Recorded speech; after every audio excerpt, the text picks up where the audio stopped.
Halo Bapak Ibu Saudara, kita kembali lagi untuk belajar dari kebenaran firman Tuhan.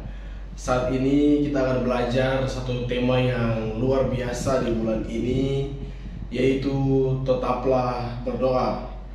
Nah, firman Tuhan saat ini di dalam 1 Tesalonika pasal 5 ayat 16 sampai dengan ayat yang ke-17. Bersukacitalah senantiasa, tetaplah berdoa. Bapak Ibu Saudara, penting sekali bagi kita sebagai anak-anak Tuhan untuk tetap berdoa di dalam keadaan apapun. Karena kehidupan kita harus tetap berdoa, karena doa itu sangat penting untuk membangun hubungan kita dengan Tuhan, untuk membangun hubungan kita juga dengan sesama. Oleh sebab itu, mari tetap berdoa dalam segala keadaan dan aspek kehidupan kita, karena kita percaya dalam doa kita itu ada kuasa yang lebih besar yang akan terjadi. Rasul Paulus mengingatkan kepada jemaat di Tesalonika untuk tetap berdoa. Begitu juga dengan kita, mari kita tetap berdoa dan senantiasa di dalam segala keadaan. Apa arti doa bagi kita sebagai orang percaya? Ini pertanyaan yang sangat menarik bagi Bapak Ibu Saudara dan saya. Apa penting doa bagi kita? Apakah doa itu cuma sekedar rutinitas, atau doa itu sekedar sebagai kita pelayan Tuhan, atau doa itu sebagai apa? Mari, ada dua bagian penting yang akan kita belajar saat ini. Yang pertama adalah mendapatkan kekuatan. Bapak Ibu Saudara, kita orang percaya harus suka berdoa. Doa harus menjadi habit dalam kehidupan kita, karena di dalam doa ada kekuatan.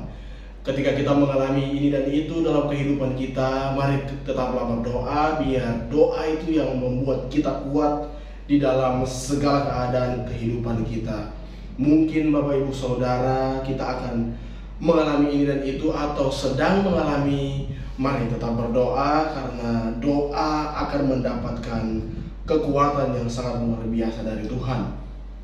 Yang pertama, mendapat kekuatan. Yang kedua, membangun hubungan yang intim dengan Tuhan. Bapak Ibu Saudara, banyak sekali tokoh-tokoh dalam Alkitab yang mereka datang kepada Tuhan untuk doa. Doa adalah membangun hubungan yang harmonis, yang selalu ingin dekat dengan Tuhan. Karena apa? Ada lagu yang berkata Tuhan hanya sejauh doa. Yaitu mari kita sebagai orang-orang percaya, sebagai anak-anak Tuhan, sebagai pelayan Tuhan, mari tetap berdoa dalam segala kehidupan kita. Ada hubungan yang terbangun di dalam kita dengan Tuhan, membantu kita untuk keluar dari mungkin hal-hal yang menurut kita, bagi kita itu berat. Di dalam doa, Tuhan pasti akan menolong.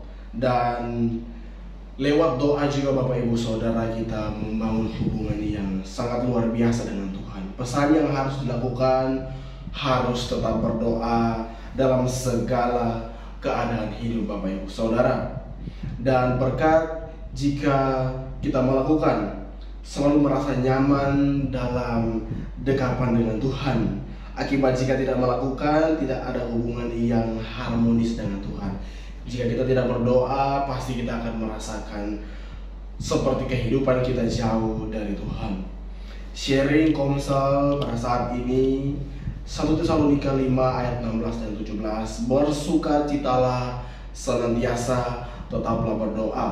Ada dua bagian sharing yang akan kita bahas. Kita sharing bersama-sama di dalam Komsel Triparti Bapak Ibu Saudara. Yang pertama, sharingkan sudahkah saudara berdoa bagi jiwa-jiwa yang belum percaya kepada Tuhan.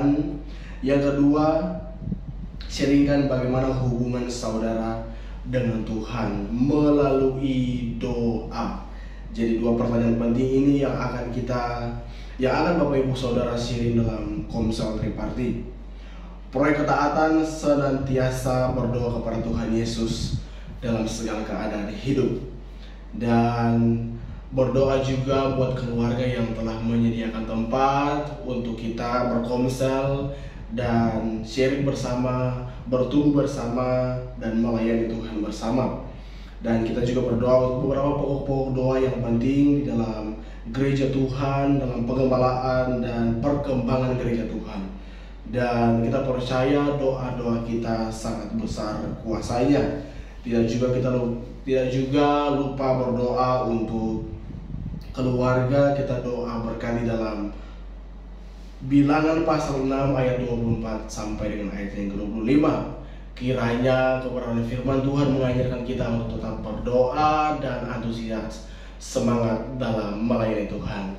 Tuhan Yesus memberkati. Salam Hapas.